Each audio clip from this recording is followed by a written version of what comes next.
Alhamdulillah alladzi bi ni'matihi tatimmus shalihat. Asyhadu la ilaha illallah wahdahu la syarika lah. Wa asyhadu anna Muhammadan abduhu wa rasuluh. Allahumma shalli wa sallim wa barik wa an'im ala sayyidina Muhammadin wa ala alihi wa sahbihi ajmain. Ya ayyuhalladzina amanu taqullaha haqqa tuqatih wa la tamutunna illa wa antum muslimun. Rabbana taqabbal minna innaka antas samiul alim wa tub alaina innaka antat tawwabur rahim. Amma ba'd. Saudaraku yang dirahmati Allah, mukminin mukminat, para pemuda yang dirahmati Allah SWT. Alhamdulillah kita berkumpul di masjid yang sangat bersejarah dalam perjalanan dakwah di Indonesia. Kalau dakwah itu meredup, bukan salah masjidnya, karena dari dulu masjidnya begini ini. Tidak ada yang berubah. Yang berubah adalah kita. Alhamdulillah kita sudah diberikan banyak sekali mutiara oleh Ustadz Maman. Ini saudara saya, teman seperjuangan saya. Sejak kami dulu bercengkrama bersama di Kota Suci dulu. Dan insya Allah di Bandung beliaulah yang akan menjadi pakar sejarahnya di sini. Saya cuma menemani saja.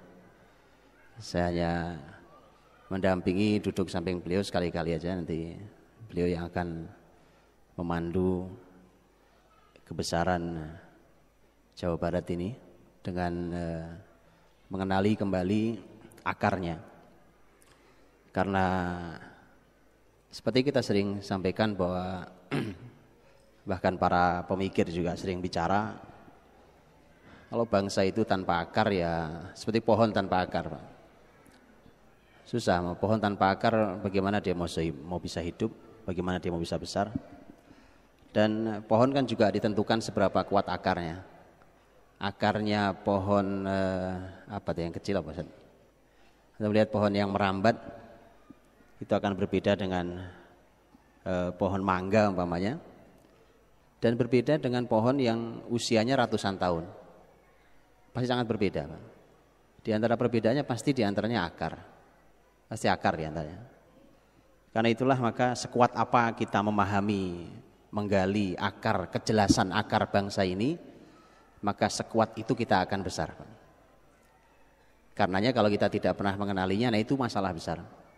Saya tidak tahu di antara antum yang tinggal di Bandung ini seberapa yang paham tentang sejarah Pasundan, sejarah Bandung ini, sejarah Islam yang pernah hadir besar di negeri ini. Ya, saya berbincang dengan salah seorang dai senior sekali di negeri ini, dan beliau mengatakan ke saya, karena saya bertanya, kalau ketemu beliau saya suka bertanya tentang peta Indonesia, karena beliau sejak dahulu menebarkan kebaikan di negeri ini dan sangat paham peta Indonesia yang tidak pernah berubah, selalu gitu karakter sebuah negeri. Dan beliau katakan, saya cuma sebutkan satu saja dari peta yang beliau sampaikan, Pulau Jawa dipetakan, Sumatera dipetakan, begitu seterusnya. Sehingga mudah kita untuk masuk dari mana gitu. Atau kalau kita mau bicara, mana yang mau dimulai duluan. Kan begitu. Kalau sebelum saya cerita peta, antum kalau ada daun di depan ada daun itu akan bisa kita bakar nyala, berenergi nyala, kalau daunnya sudah kering, Pak. Ini yang hukum alami. Apakah daun basah masih hijau bisa dibakar? Jawabannya bisa, tapi nanti.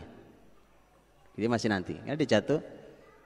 Kalaupun dibakar dia nunggu kering dulu, hilang airnya dulu, menguap dulu airnya, dipanasin segala macam, kemudian sampai kering baru bisa nyala dibakar. Perlu proses. Yang sudah siap nyala jangan ditunda, gitu. Yang sudah siap nyala. Nah itu kenapa perlu pemetaan. Dan sejarah itu pemetaan paling hebat. Karena tidak ada yang berubah.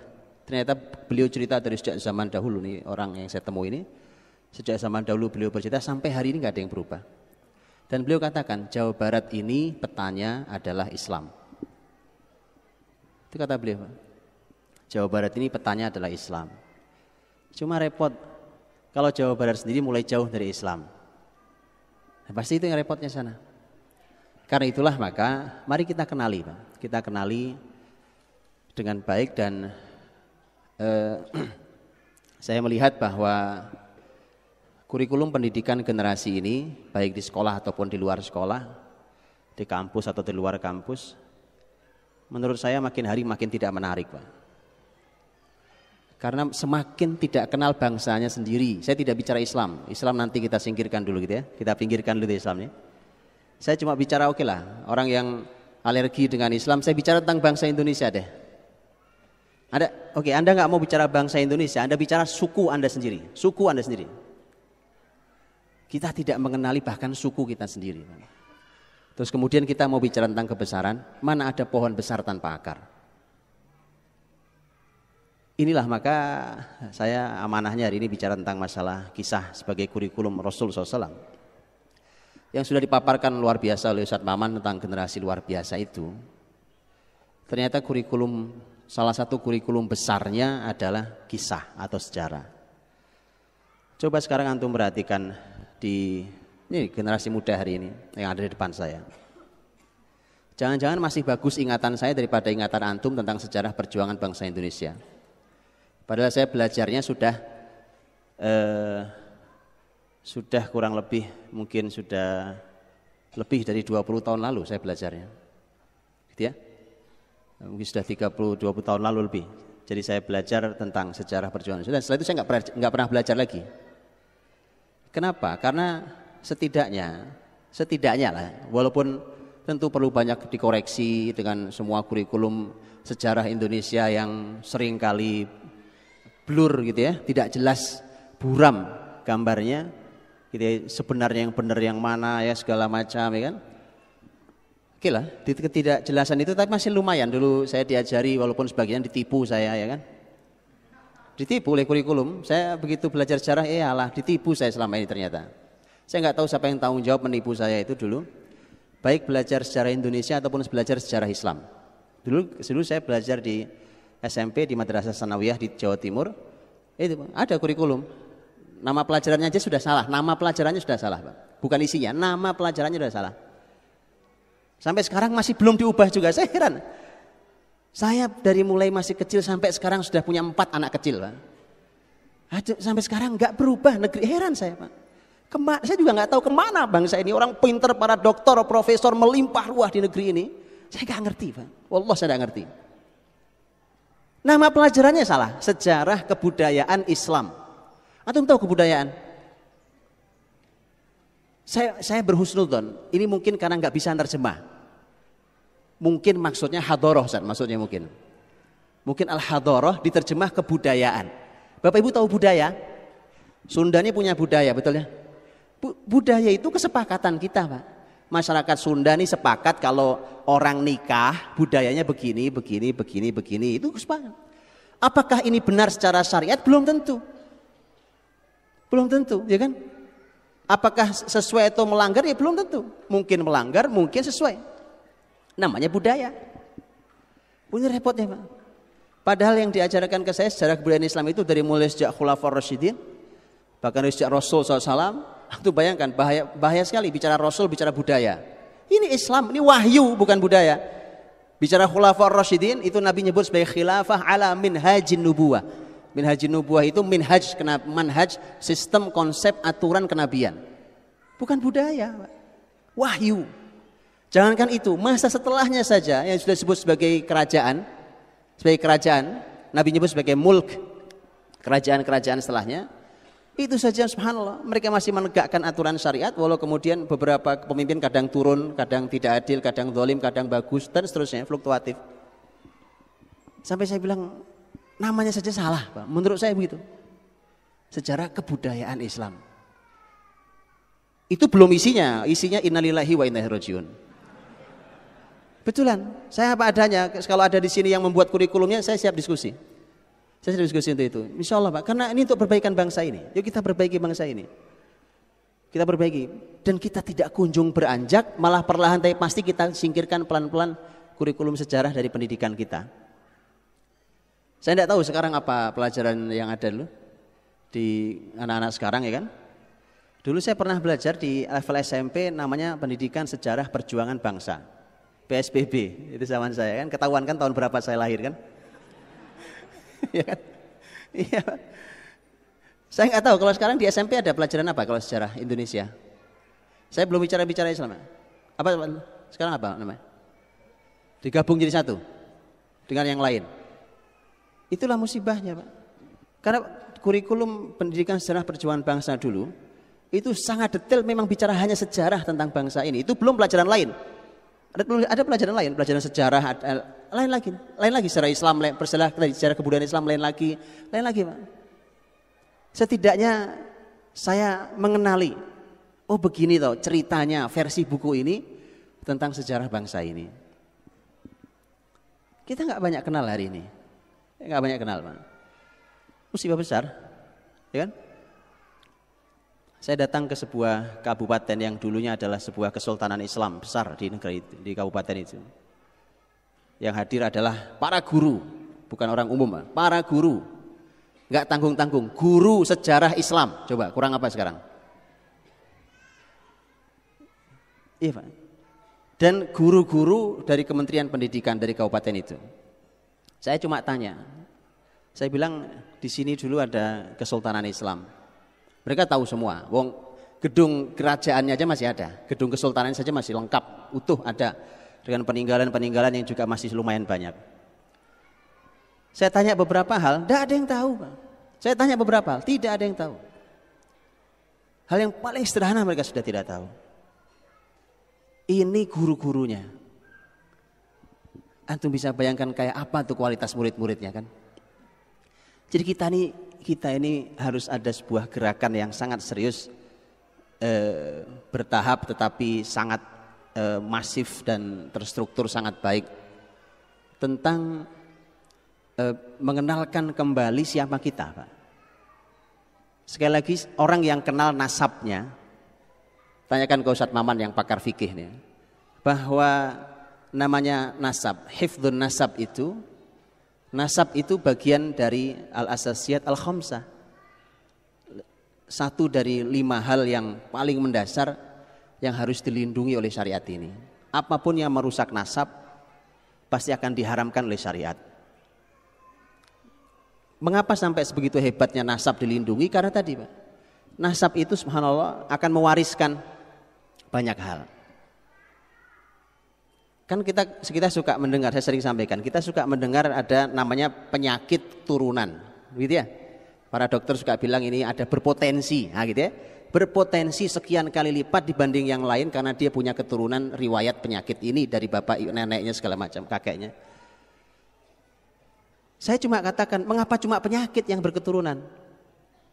Kenapa bukan kebaikan, potensi kemuliaan, kebesaran, keahlian, betul? Iya, Pak. Dan itu dia, makanya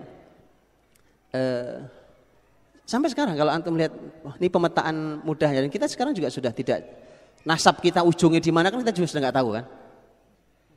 Antum nih nasabnya sampai Ciong Wanara apa sampai apa tuh namanya? Itu nama-nama raja tanah Pasundan dulu aneh-aneh dulu namanya, Pak. Oh ya, saya pelajari itu. Ya kan tahun-tahun berikut. Jadi teman-teman dirahmati Allah, makanya itulah mengapa mengenali diri kita kenali. Kan seharusnya kita kenali diri kita sebelum kita kenali orang lain, sekian banyak orang lain kan.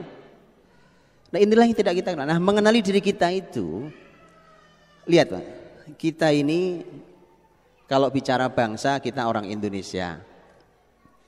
Kecuali kalau di sini ada yang tidak warga negara bukan Indonesia, saya mohon maaf ya kan. Kita ini punya suku masing-masing. Kita ini punya keluarga besar. Di suku itu ada banyak keluarga besar. Kita hadir dari keluarga besar itu.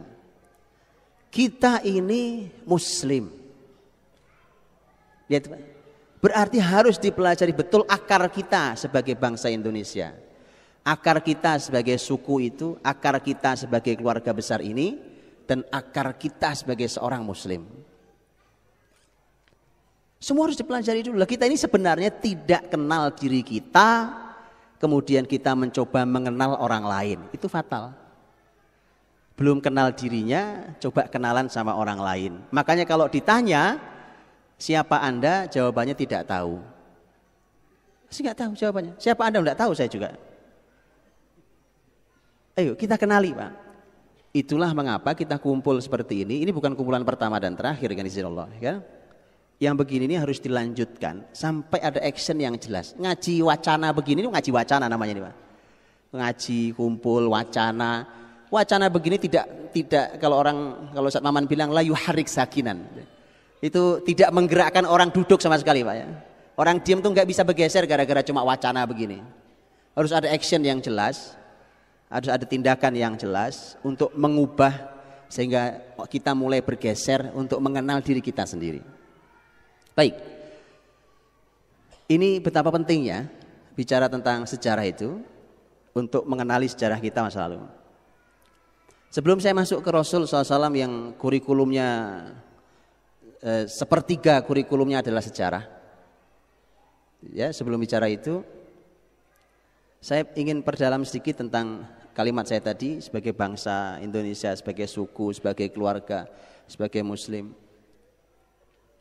Kita hari ini diarahkan dan sayangnya mau diarahkan, itu sayangnya, kepada hal-hal yang rumit, sulit, tetapi kita malah menghindari sesuatu yang mudah Pak. Apa maksudnya?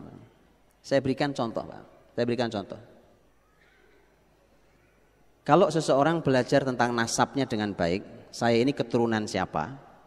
Antum kalau baca hadis Nabi tentang nyari keturunan, nyari jodoh, ya, menikahi wanita yang dipilih itu kan Nabi mengatakan tunkahul mar'ah li arba. Salah satunya Nabi menyebut linasabiha. Dalam riwayat lain bukan linasabiha tapi lihasabiha. Ternyata nasab sama hasab itu beda. Tapi satu hal yang terangkai. Kalau nasab itu saya keturunan siapa? Saya bin siapa, terus gitu. Itu namanya nasab. Rangkaian silsilah keturunan itu namanya nasab. Tapi kalau hasab, para ulama mengatakan pakai hasab itu artinya adalah apa karya besar nasab ini. Itu aja kita belum selesai PR-nya kan? Ayo coba angkat tangan. Siapa yang mampu mendeteksi di keluarga masing-masing, ya kan? Mendeteksi, Pak saya ini anaknya ini, bin ini, akhir nasab saya di sana dan keluarga saya itu ternyata punya nasab kelebihannya apa? Saya mau tanya Pak, di sekolahan atau di kampus mana yang ada PR untuk nyari nasabnya? Itu kenapa saya bilang tidak menarik pendidikan negeri ini kalau dengan cara seperti ini Pak. Kita tuh tidak kenal diri kita sendiri.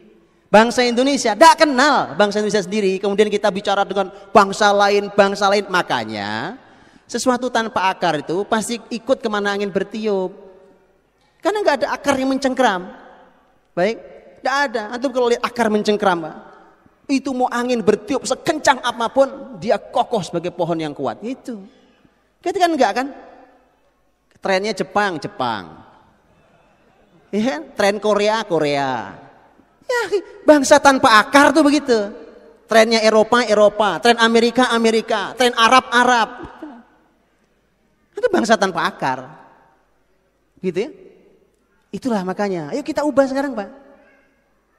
Kita ini semakin tidak dikenalkan pada bangsa ini. Saya ketemu dengan orang sudah tua sekali. Usianya sudah kurang lebih 70 tahun Pak. Masya Allah orang baik, lalu zakirallahi ahada. Masya Allah orang yang berjuang di Islam juga luar biasa di negeri ini. Beliau cerita dulu Ustadz, di zaman saya sekolah, berarti kan sekolahnya sudah jauh lebih dulu dari kita. Itu sampai ada pelajaran mengenali hasil bumi Indonesia. Makanya sekarang hasil bumi dirampok sama bangsa lain. Oh kita nggak tahu kok ya kan? Mana kita tahu di wilayah sekitar kita aja kita nggak tahu apa hasil buminya sebenarnya. Itu sampai dikenali, ada pelajarannya khusus untuk mengenali itu. Apa saja sih? Itu dikenalkan, bukan usia kampus sudah ketuaan. Bukan usia kampus, kelamaan Pak, keburu dirampok. Kelamaan kurikulum itu. Betul kan? Dia punya kesadaran tentang, ini negeri saya ini. Ini negeri saya. Antum sekarang baru sadar kenapa kita mudah ditipu?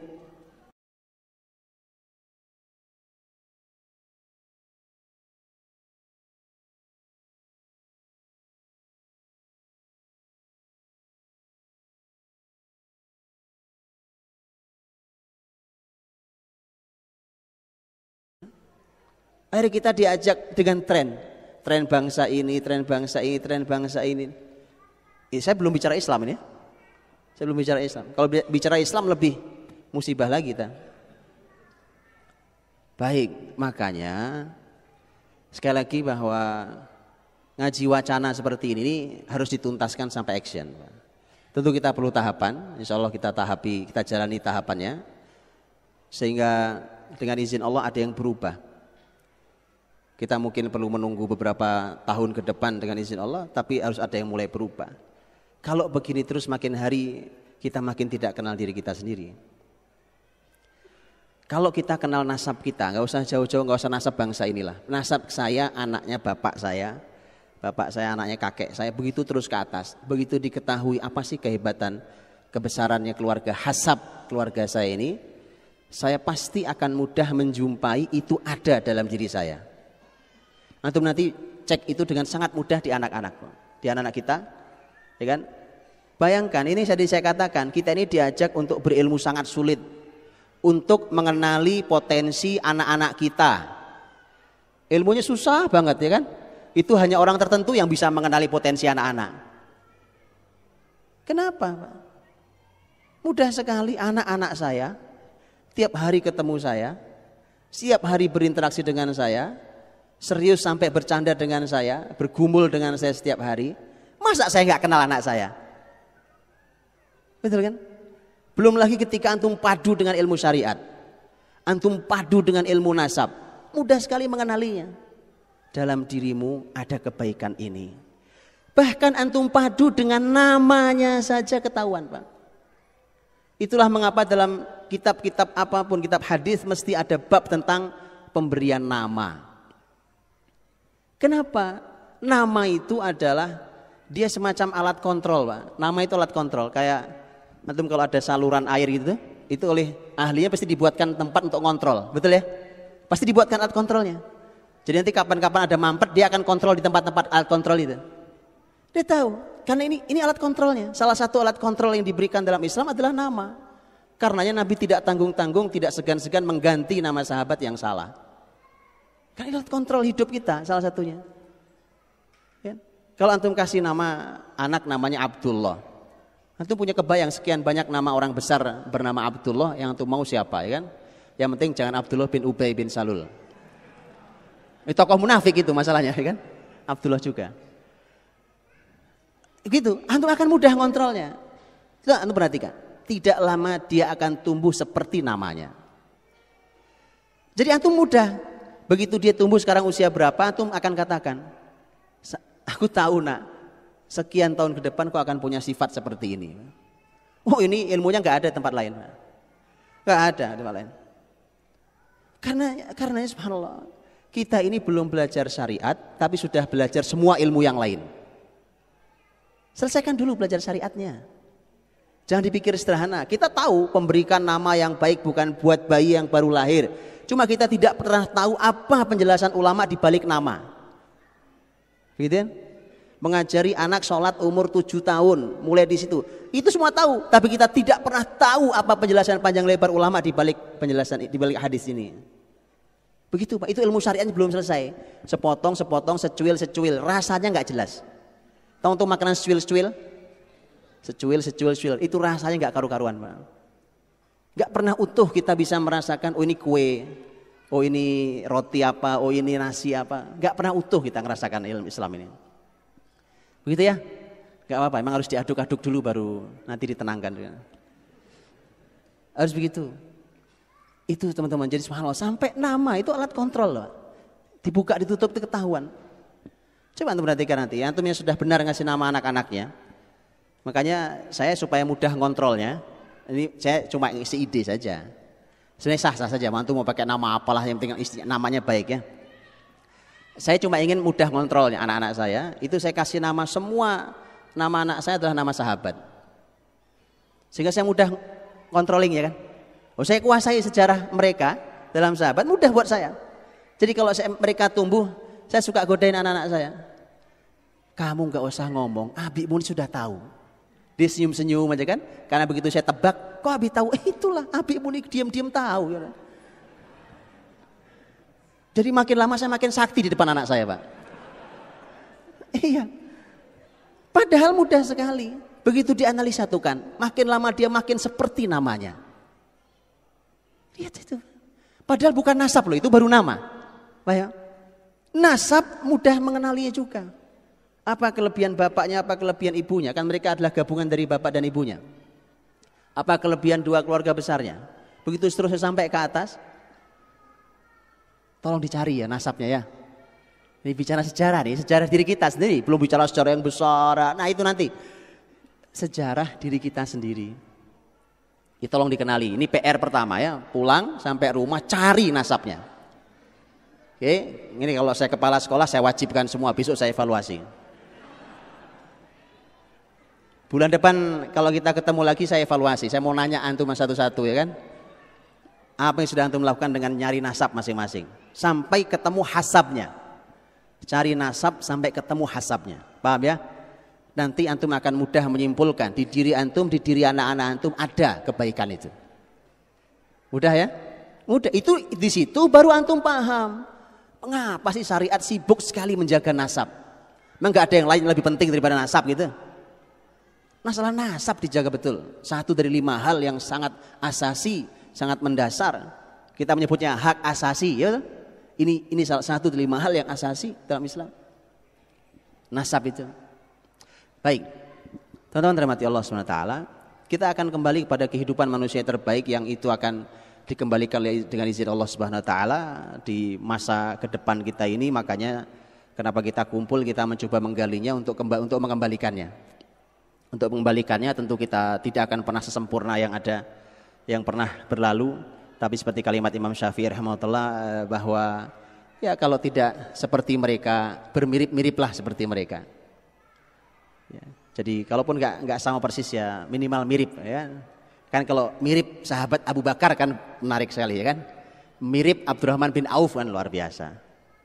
Kan mirip Usamah bin Zaid, mirip Aisyah, mirip Fatimah, mirip, luar biasa. Baik. Rasul SAW itu Rasul itu kita tahu oleh Allah dibekali kurikulum itu cuma Quran, Pak. Nabi punya kurikulum apa saja kurikulumnya? Kan Nabi itu tugasnya menghilangkan gelapnya jahiliyah di muka bumi. Betul ya? Bumi ini semua gelap. Saat itu semua gelap. Gelap dalam makna mereka tidak tahu harus kemana, mereka tidak kenal Tuhannya, mereka nggak ngerti hidupnya dari mana mau kemana, apa tujuannya, habis ini apa yang terjadi, mereka tidak tahu sama sekali. Pokoknya di sini kita hidup, sekarang kita nyari uang, besok kita mati, udah selesai sampai di situ. Jadi nggak tahu, sama sekali nggak mengerti. Bahkan Persia dan Romawi yang terbesar saat itu pun juga tidak mengerti. Kalau Persia saya pikir wajar karena nggak punya kitab suci. Romawi yang punya kitab suci pun nggak ngerti. Jadi bayangkan, yang punya kitab suci saya nggak ngerti. Apalagi orang Arab lagi. Orang Arab ya loh. Orang Arab itu Romawi enggak, Persia enggak. Mereka tidak Romawi enggak, Persia enggak. Akhirnya ya sudah, apa saja disembah ya kan? Patung dia buat hari disembah ya kan? Patungnya dikencingi sama musang. Baik, Tuhannya dikencingi sama musang, besok dia ganti Tuhannya, dibikin yang lebih baru lagi.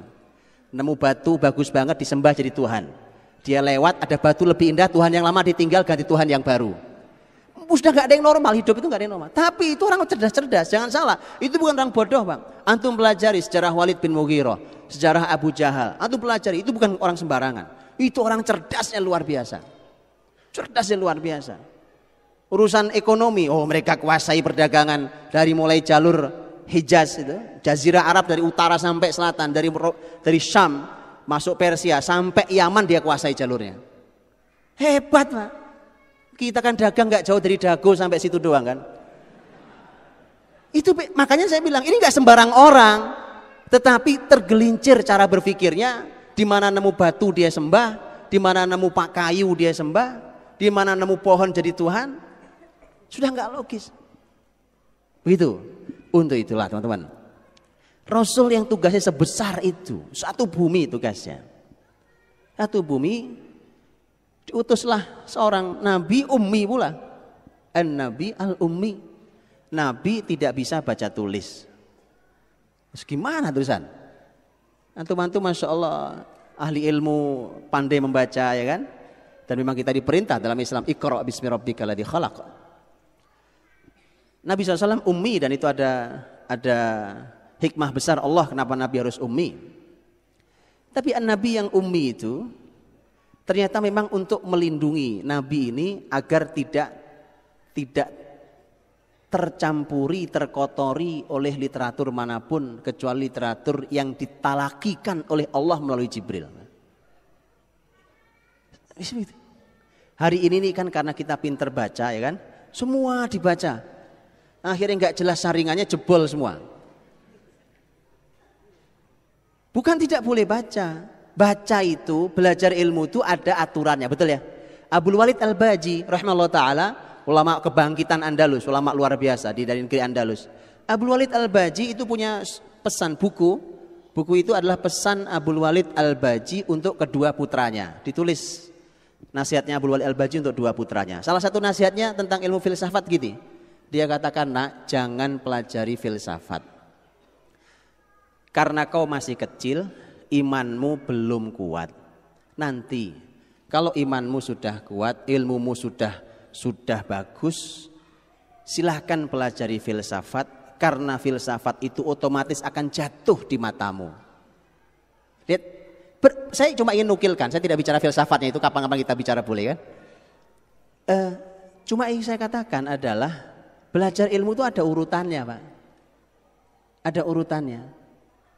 Saya dulu ingat waktu masih SD itu, saya masuk kamar orang tua saya, sambil tengkurap gitu saya ngambil buku karena ayah saya itu penggemar buku, jadi walaupun di kampung nggak ada listrik, di kampung saya itu nggak ada listrik, tapi bapak saya punya perpustakaan. Wallahualam mungkin satu-satunya orang yang punya perpustakaan dan sangat banyak bukunya. Gak ada listrik di kampung gak itu, jadi membaca itu harus sudah dihentikan ketika maghrib tiba ya kan, udah gak ada lampu, kecuali pakai lilin atau pakai lampu nih. Saya ngambil buku, saya ingat bukunya warna hijau gitu ya. Saya SD waktu itu, saya baca nggak paham saya, apa maksudnya buku ini kan? Saya bicara ke ayah saya, Pak, ini kok aku nggak paham ya baca buku ini. Jawaban beliau, bukunya tutup nak, kau baca buku yang lain, nanti suatu hari kau paham buku ini. Itu kan. Ilmu itu ada, enggak sekarang kan karena kita ingin disebut sebagai orang yang berwawasan, semua dibaca kan. Bahwa berurutan ilmu itu kayak apa kita enggak jelas. Baik, karena Nabi Muhammad tugasnya sangat berat, sebumi dibuat Allah menjadi ummi.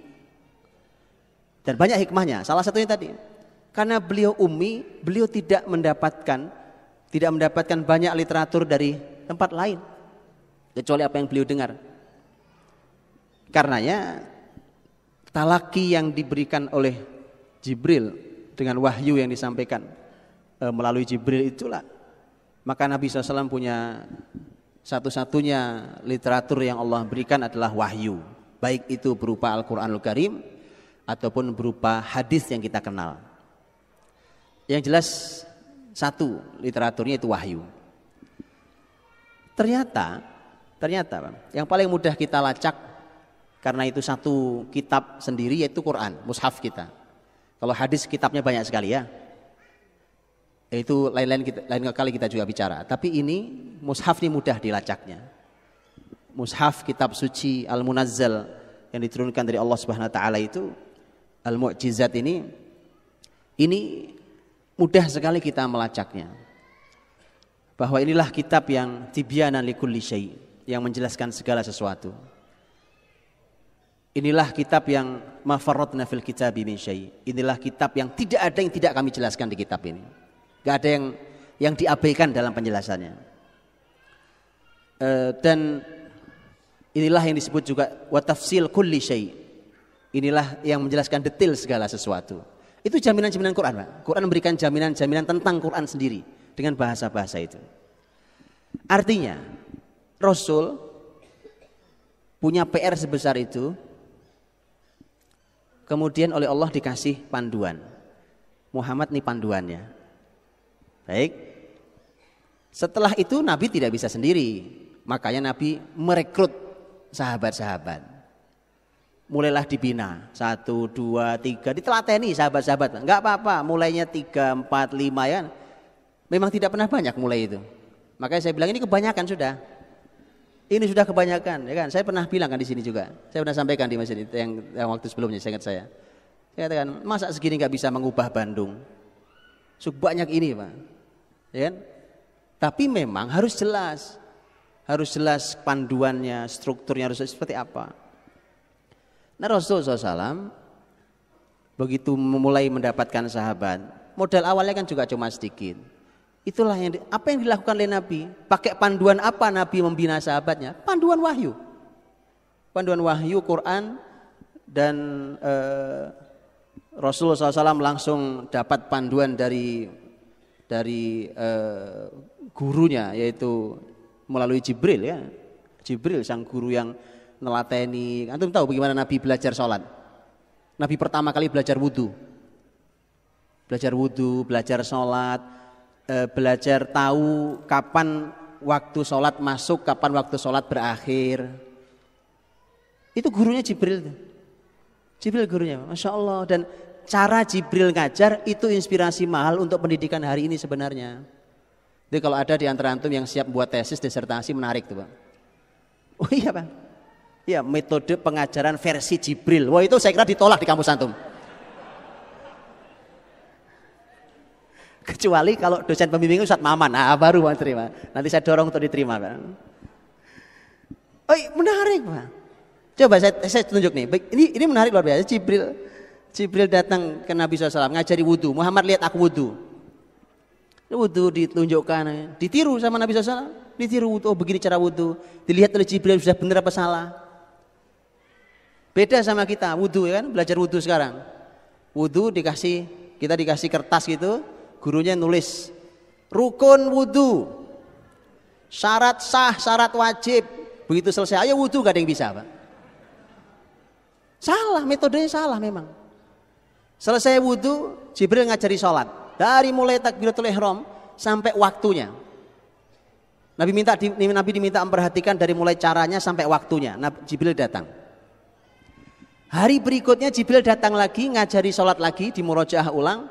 Tapi datang di waktu yang berbeda. Kalau kemarin waktu zuhur di awal waktunya, hari berikutnya waktu zuhur di akhir waktunya. Jibril mengatakan sholat zuhur berawal dari kemarin itu, berakhir di waktu hari ini. Metodenya lihat menarik sekali.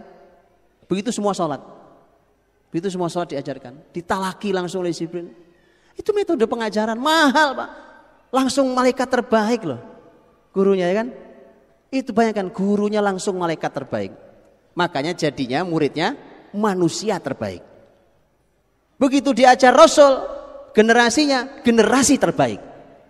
Kita karena ngelawan, terusin sendirilah. Itu ya, nggak usah ngelawan sama Nabi ya, taat-taat ya kan.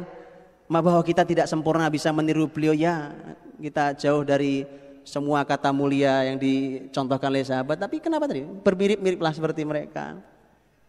Jadi apa salahnya kita kalau kita mau meniru Nabi kita kan?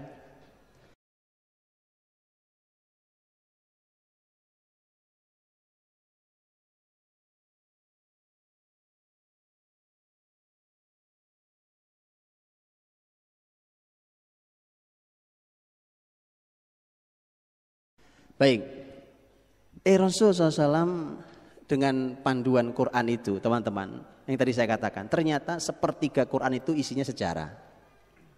Karenanya tadi saya katakan bahwa ternyata kurikulum generasi terbaik yang pernah dilahirkan Nabi itu para sahabat. Kan untuk bumi berubah dari jahiliyah mendapatkan cahaya Islam itu kan Rasul dilanjutkan oleh sahabat. Begitu kan? Ya lanjut sahabat. Antum tahu sahabat terakhir wafat tahun berapa? Sahabat yang terakhir sekali wafat tahun berapa? Nggak tahu ya? Ya kurang lebih mereka wafatnya sekitar tahun 110 kurang sedikit lah, 110 kurang lebih Hijriah. Itu sahabat paling terakhir yang meninggal. Antum tahu? Hitung ambillah angka terjauhnya 110. Antum tahu kalau zaman kepemimpinan, kekhilafahan, zaman dinasti atau zaman kesultanan, zaman muluk, itu Umar bin Abdul Aziz saja, orang hebat yang luar biasa. Bahkan para sebagian ahli sejarah mengatakan kalau boleh disematkan Khalifah Rasyid yang kelima adalah Umar bin Abdul Aziz. Saking hebatnya beliau. Padahal dari zaman sahabat, walaupun beliau tabiin, tapi dari zaman sahabat cukup lumayan jauh. Ya? Karena ini Umar bin Abdul Aziz, kita semua tahu bahwa Umar bin Abdul Aziz itu punya nasab dari Umar bin Khattab. Umar bin Abdul Aziz rahimahullah ta'ala itu meninggal setelah mengakhiri kepemimpinannya tahun 101. Sahabat masih ada yang hidup. Antum tahu wilayah yang Umar bin Abdul Aziz? Iya, sejarah masuk Islamnya negeri Samarkand. Antum tahu Samarkand enggak? Tahu Samarkand enggak, Pak? Enggak tahu. Besok saya minta ada peta besar di sini, Pak. Supaya jelas Salman ini mau kemana dengan peta itu ya kan? Kasih peta besar supaya jelas arahan kita gitu ya. Memang kalau belajar sejarah besok antum kalau masuk belajar sejarah lagi antum buka peta ya. Karena Ustadz Maman pasti akan sangat banyak bicara tentang negara-negara. Nanti kalau nggak kebayang gimana tuh. Kalau dibilang, itu besar, nggak kebayang besarnya seberapa itu Pak. Kira-kira kalau sama Bandung gedean mana itu Pak. Jadi nggak kebayang antum. Antum tahu Samarkand, wilayah Samarkand Masya Allah. Samarkand teman-teman itu wilayah timur jauh. Dulu Soviet loh. Samarkand tuh masuk Islam di masa Umar bin Abdul Aziz dengan cara damai dan sangat ajaib. Itu sudah membentang sampai wilayah barat, Pak. Sampai wilayah barat sana sudah luar biasa. Sahabat masih hidup. Masih ada sahabat yang hidup. Artinya, Pak, Rasul dilanjutkan oleh sahabatnya. Perjuangan untuk mencahayai bumi ini. Sampailah nanti di negeri ini. Kalau di sejarah kerajaan-kerajaan di Indonesia itu kabarnya dulu kerajaan Sriwijaya, saya nggak tahu Raja Palembang pernah kirim surat ke Umar bin Abdul Aziz yang mengenalkan dirinya, aku adalah raja, anak keturunan raja dan seterusnya aku punya. Pokoknya disebutkanlah kehebatan sang Raja Sriwijaya ini. Kemudian isinya surat itu minta pada Umar bin Abdul Aziz, sang khalifah terbesar di muka bumi, untuk mengirimkan dai Islam yang bisa mengajari masyarakat Sriwijaya tentang Islam. Saya juga tahu ini kebenaran kisahnya, tapi itu pernah saya baca ya kan, karena sanadnya juga nggak jelas. Kalau sejarah Islam kan ada sanadnya ya. Jadi PR kita untuk mencari sanad memang. Tapi oke lah, anggaplah itu sebagai sebuah kisah yang menarik bahwa di zaman Umar bin Abdul Aziz itu berarti Pak, komunikasi sudah sampai Nusantara ini. Itu sahabat masih ada yang hidup. Supaya kita tahu petanya. Sahabat Nabi masih ada yang hidup. Generasi sebaik itu tuh, ternyata kurikulumnya Quran itu sepertiganya adalah sejarah. Para ahli Al-Quran mengatakan sepertiga Al-Quran adalah sejarah. Sebesar itu kok kita abaikan. Sebesar itu loh, kok kita abaikan sejarah kita. Saya baca tesis S2, kurang lebih dicetak sekitar 300-an halaman. Tesis S2 hanya ini tesis unik sekali ini. Tesis cuma membahas tentang satu orang, yaitu dalam sejarah orang luar biasa karya besarnya, walaupun beberapa sejarah hidupnya tidak terjelas, tapi karyanya luar biasa, yaitu Al-Qa'qa' bin Amr At-Tamimi. Qa'qa' itu bin Amr At-Tamimi itu ada tesis S2-nya, cuma tentang Qa'qa' saja, itu ada tesis S2 kurang lebih di 300-an halaman kalau di bukunya, jadi buku. Itu Pak, puluhan halaman hanya bicara tentang masalah nasabnya kok saja. At-Tamimi, Bani Tamim itu dibahas puluhan halaman. Sampai si penulisnya bilang, kalau saya tidak takut terlalu tebal, akan saya jelaskan dengan lebih detail daripada ini. Nah gitu Pak. Itu jadi orang tuh tahu persis sejarah dirinya. Begitu ya. Tahu persis sejarah dirinya. Ini pecah cabang sana terus, cabang-cabang terus, di mana wilayah kebesaran Bani Tamim, siapa saja tokohnya, ahli ini, ahli itu, bahas semuanya. Nah Rasul SAW itu dipandu dengan Quran, kisah umat terdahulu dalam sejarah itu, makanya penting mengenalkan sejarah dalam Quran yang dinukil dalam Quran itu, karena itu pilihan Allah dalam kitab sucinya untuk dikenalkan pada kita semuanya. Ada yang pernah selesai mengkaji sejarah dalam Quran? Kisah-kisah dalam Quran, ada yang pernah ngaji tafsir selesai kisah-kisah dalam Quran? Itu antum perlu sadar bahwa inilah dulu kisah-kisah yang pernah membangun sahabat sampai mereka jadi generasi terbaik. Kita lalai. Gitu ya. Nah, saya berikan contoh teman-teman. Kenapa bicara tentang sejarah itu? Itu Allah Subhanahu wa taala menyebutkan ini mesti orang pinter dan mesti jadi orang pinter. Ketika Allah berfirman tentang surat Yusuf, kisah Nabi Yusuf, di akhir sekali di ayat yang 111 akhir surat Yusuf, Allah berfirman laqad kana fi qasasihim ibrah liulil albab. Bahwa dalam kisah-kisah mereka ada pelajaran, ada ibrah bagi ulil albab. Kalau yang di surat Al-Hasyr, Al-Hasyr tentang pengusiran Yahudi Bani Nadir. Kalau ini zaman Rasul Muhammad, kalau tadi Nabi Yusuf, umat terdahulu.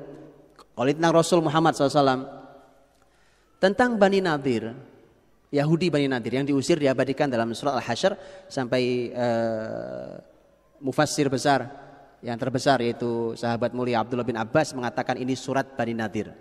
Surat Al-Hasyr disebut juga surat Bani Nadir.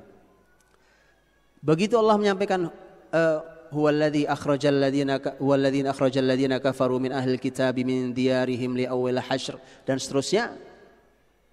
Di ujung ayatnya Allah berfirman fa'tabiru ya ulil absor. Di surat Yusuf tentang kisah Allah menyebut ulil albab. Di surat Al-Hasyr tentang Nabi kita Allah mengatakan ulil absor. Itu tentang sejarah dua-duanya kan? Satu sejarah Nabi Yusuf, satu sejarah Nabi Muhammad. Makanya orang itu, ini begini Pak. Ulul albab, ulul absor. Lub itu artinya sesuatu yang paling inti di otak kita itu gitu ya. Paling inti dia memainkan yang paling dalam dari kemampuan otaknya. Kalau absor dari kata basor itu artinya pandangan. Pandangan itu artinya dia mulai memandang, melihat, menganalisa, betul? Meneliti itu absor. Itu absor. Jadi kemampuan otak kita dibuat menjadi cerdas dan kita mampu menganalisa kisah-kisah yang disampaikan. Makanya orang itu kalau belajar sejarah Pak, satu itu mesti orang pinter. Yang kedua akan dibuat jadi pintar.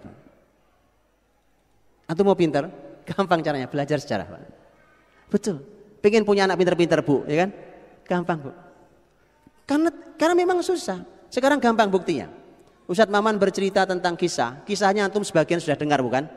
Tapi begitu beliau dalami antum baru paham. Iya ya Pak, hikmahnya sampai ke situ ternyata ya. Perlu orang pintar untuk itu. Tak sembarang, perlu orang pintar. Ya, itulah kenapa kemudian lahir sahabat-sahabat yang pintar-pintar. Ahli, sahabat itu ahli analisa. Ahli analisa.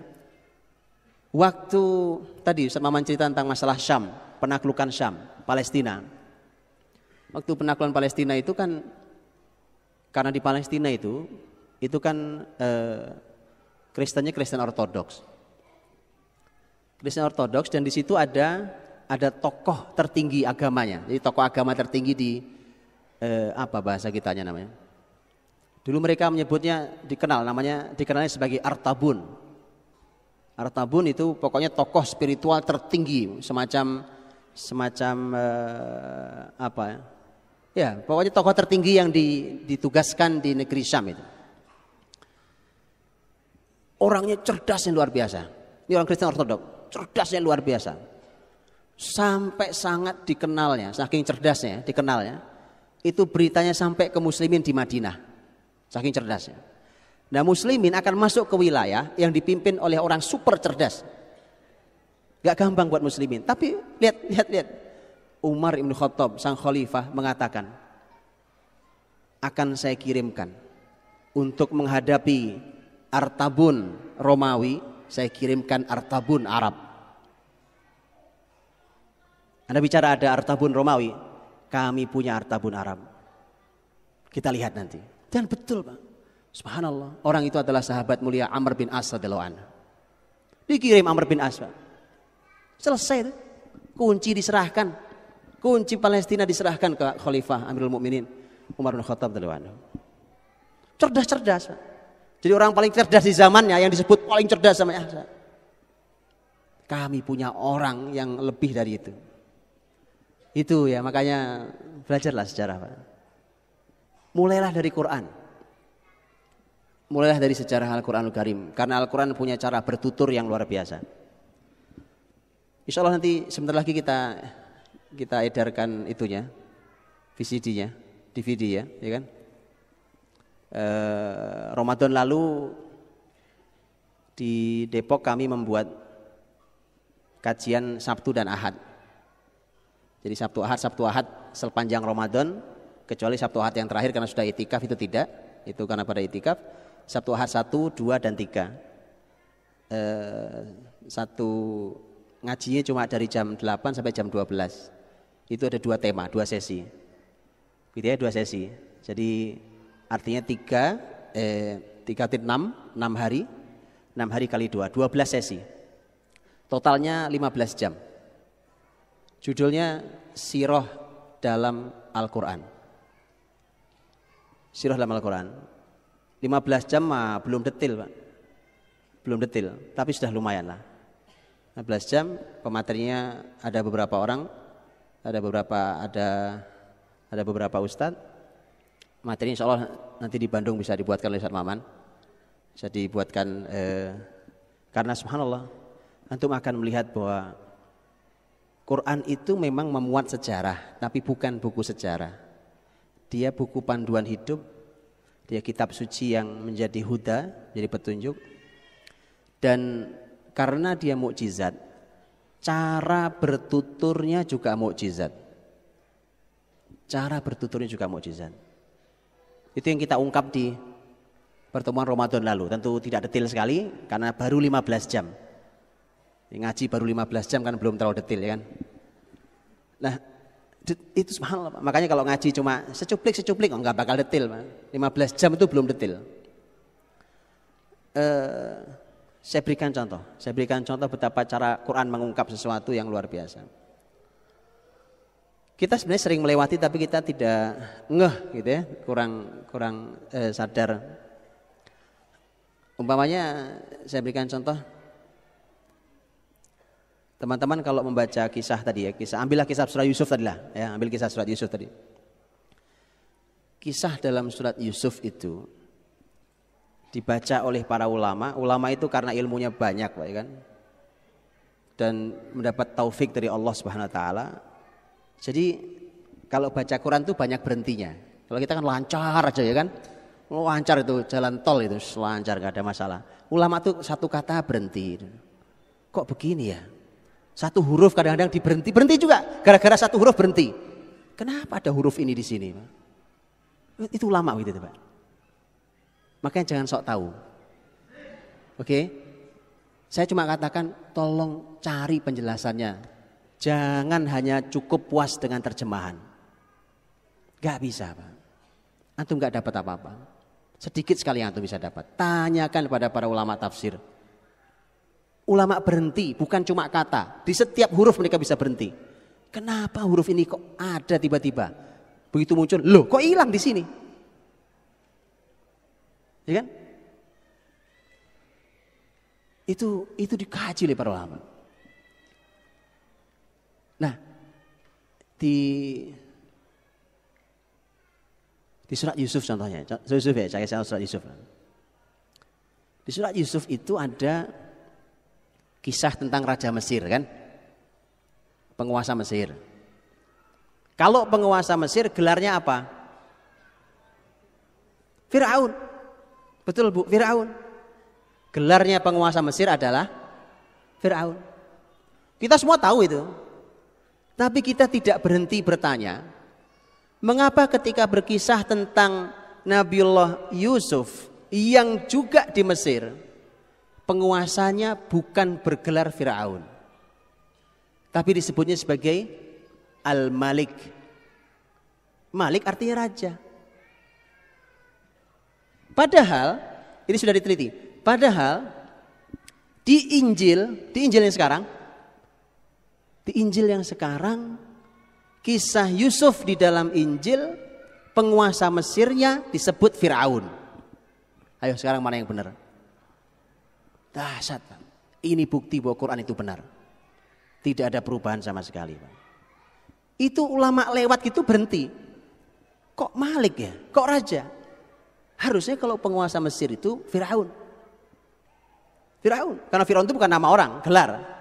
Ada Firaun yang berhadapan dengan Nabi Musa, ada Firaun yang lain, ya kan? Diteliti oleh para ilmuwan. Ternyata ketemu yang benar, ternyata Quran bukan Injil. Dan memang bukan Firaun. Jadi Allah dengan kata Al-Malik saja, satu kata, ingin menunjukkan bahwa, jadi gini Pak, ketika kita membaca ayat, wa qalal maliku tuni bih, dan sang raja berkata, ada kata raja. Begitu muncul kata Al-Malik, itu kalau dijelaskan, kata Al-Malik itu di belakangnya jadi panjang. Jadi begini bunyinya. Ini kalau penjelasan bahasa saya kan, ini kan cuma Al-Malik. Ini kalau dijelaskan dengan versi bahasa saya, hasil membaca penjelasan para ulama jadi begini. Ini menunjukkan bahwa ternyata ada perbedaan antara Fir'aun dan raja. Padahal mereka sama-sama penguasa Mesir. Dan kata yang dipilih Quran lebih tepat karena ternyata menunjukkan bahwa penguasa di zaman Fir'aun, penguasa di zaman Yusuf bukan Fir'aun, ternyata raja. Allah ingin menyampaikan bahwa di Mesir itu ternyata ada fase ketika penguasanya adalah Fir'aun, dan ada fase ketika penguasanya bukan Fir'aun. Apa beda Fir'aun dengan Malik, beda dengan raja? Ternyata di zaman masa itu ada masa yang disebut dengan masa Hyksos. Itu masa ketika ternyata mereka adalah para raja yang berasal dari luar Mesir, bukan asli orang Kipti, orang Egypt, bukan asli orang Mesir, tapi mereka menguasai Mesir. Mereka menguasai Mesir. Dan Yusuf ada di masa itu. Allah ingin tunjukkan hanya dengan satu kata, penjelasan sepanjang tadi itu. Itu Quran, Pak. Cara Quran mengungkap itu dengan begitu. Ya, jadi tolong itu dipelajari Quran, karena Quran mukjizat, jadi mempelajarinya harus dengan metode mukjizat, harus metode tafsir. Setelah itu baru antum belajar sirah nabawiyah Rasul Muhammad SAW, manusia terbaik, yang kalau antum pelajari nggak ada habisnya itu sejarah Nabi SAW. Berapa jilid buku yang sudah antum baca tentang sirah nabawiyah? Segera diselesaikan. Satu jilid nggak selesai loh. Segera diselesaikan. Karena kitab sirah nabawiyah itu banyaknya luar biasa. Padahal cuma berkisah tentang Rasul Muhammad saja. Kisahnya banyak sekali. Ya, di Mekah itu ada Mathaf Assalamualaikum ayuhan Nabi. Nanti antum kalau ke Mekah, kalau diizinkan masuk silakan masuk ya. Itu Masya Allah luar biasa. Saya masuk sana, tapi memang harus dapat izin, memang harus ada izinnya. Itu yang punya, penulisnya, penelitinya, sampai punya membangun itu satu orang, namanya Dr. Nasir Az-Zahrani Al-Qurashi. Dosen Ummul Qura tapi pensiun dini karena konsentrasi menulis buku itu. Saya dikabari oleh stafnya, karena yang terima saya waktu itu adalah stafnya. Saya tanya ke stafnya, beliau ini menulis tentang Rasul Muhammad sudah berapa jilid? Dia bilang sekarang ini sudah selesai di jilid ke 120. Terus saya bilang, loh memang mau berapa jilid? Karena belum selesai katanya. Kata stafnya, saya sudah tanya ke beliau, beliau menduga akan selesai di jilid ke 500. Makanya saya bilang cepetan bacanya, antum 1 jilid gak selesai-selesai. Kapan mau kenal Rasul kita? Itu di Madhaf itu, di Masalah Selama itu detail sampai angkanya, sampai angka ketahuan, Pak. Contohnya, gerakan fisik Nabi. Berapa ribu gerakan fisik Nabi, Pak? Dihitung sama beliau, Pak. Gerakan fisik tahu kan? Tangan mengambil, kaki berjalan, ya. Oke. Ekspresi wajah Nabi dikumpulin sampai ketahuan angkanya. Oh sekian ribu, sekian puluh ribu. Ekspresi. Itu, Pak. Ya. Belum nanti setelah itu kita harus pelajari sistem lengkap, melengkapi semua itu, sistem lengkap. Rasul sudah lengkap, al-yauma akmaltu lakum dinakum, lengkap. Tetapi ada perkembangan yang memang harus diselesaikan sampai lengkap, karena ada beberapa zaman yang di zaman Nabi tidak ada, sampai masa Khulafaur Rasyidin punya PR tentang Khulafaur Rasyidin. Begitu Khulafaur Rasyidin, kita masih punya PR membahas tentang sampai masa terakhir Islam punya kekuasaan zaman Turki Utsmani 1924 berakhir. Sampai sekarang kita seperti ayam kehilangan induknya, nggak punya induk. Setelah itu kita punya PR tentang bangsa ini. Kita punya PR bangsa ini. Mempelajari Indonesia dari sudut pandang sejarah Islam. Jadi ini namanya mencari akar Indonesia. Setelah itu antum mau mempelajari suku antum apa segala macam silakan dipelajari ya. Saya kira itu, teman-teman rahmati Allah. Ini semuanya wacana. Wacana ini tidak akan ada maknanya banyak kalau tidak ada lanjutannya, ya, dan tidak ada maknanya kalau tidak ada action yang jelas. Makanya mudah-mudahan bertahap tapi pasti. Mudah-mudahan Allah memberikan pada kita petunjuknya, ilmunya, taufik dan hidayahnya. Mudah-mudahan supaya kita bisa melanjutkan untuk bisa lebih baik dan ada langkah yang jelas berikutnya. Wallahu a'lam bishawab. Assalamualaikum warahmatullahi wabarakatuh.